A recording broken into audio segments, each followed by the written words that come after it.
president, right? Which is what we want. In 5 months, think about this. In 5 months, with the Democrats in control of the federal government, we have went from a secure border to chaos. We went from energy independence to gas lines. We went from peace in the Middle East to rockets being fired on our best friend and ally, the state of Israel. Not to mention what else they're trying to do, raise your taxes. We were viewed by, when President Trump was in office, we were respected around the globe. Now we see what happens. You saw what happened when Secretary Blinken was up in Alaska with his Chinese counterpart at that meeting. I mean, what a contrast between what we see now for the Biden administration and when President Trump was our president. What a contrast. President Trump did more of what he said he would do than any president in my lifetime.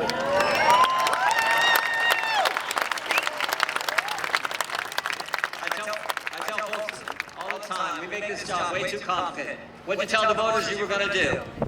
Go do that. If they elect you, they put confidence in you, send you to go to Congress, whatever office you're running for. Do what you said you would do. President Trump did it. And that's why we so appreciate him. He said he would cut taxes, he did. He said he'd reduce regulations, he did. He said he'd have the greatest economy in history, we did. Lowest unemployment, wages up for everyone. Said he'd put conservatives on the court, and did. Gorsuch, Kavanaugh, Coney Barrett. Unbelievable. Everything he said, told us he would do, he did it. Right? Get out of the Iran deal, we did. Said he'd put the embassy in Jerusalem, he did. Said he'd bring hostages home from North Korea, he did. And on it goes. Yeah! What a contrast. And that's why you're all here. That's why you're all here, because you want him to run again in 2024.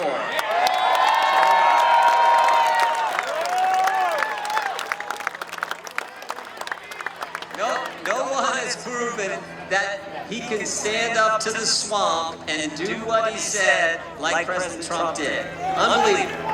That's why we all want him to run in 2024 and be president again on January 20th, 2025.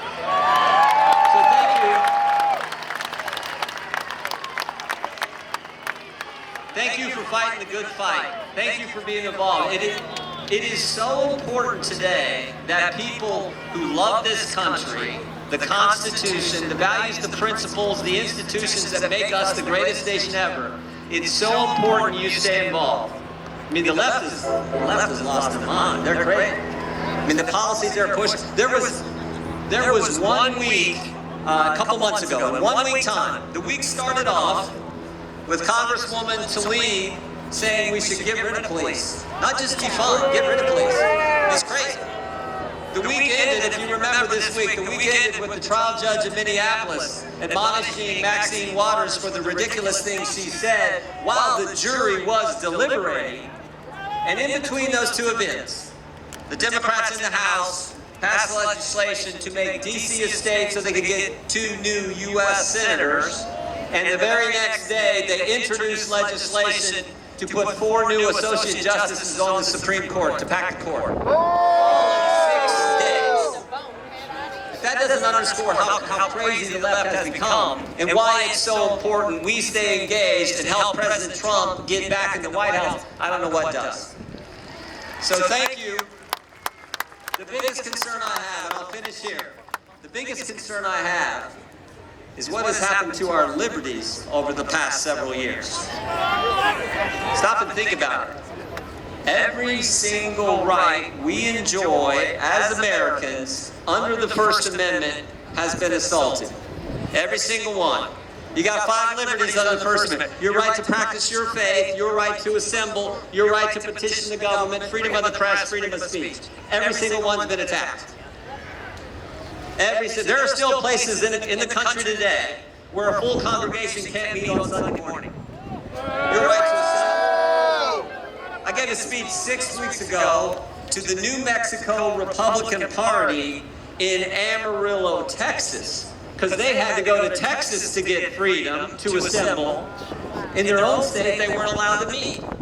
That should never happen in this great country. Your right to petition your government, so am I. That's why we got to keep fighting. Your right to petition your government. Tonight, as we sit here and talk, You can't go to your capital to petition your member of Congress to redress your grievances because Nancy Pelosi won't let you in.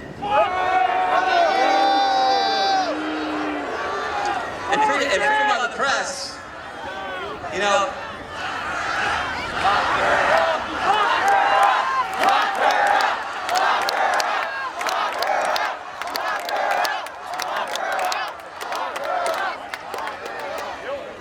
now you saw where, speaking of the press, you saw where Vice President Harris finally went to the board, right?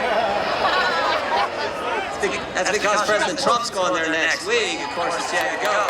But think about this: the president wouldn't go to the border.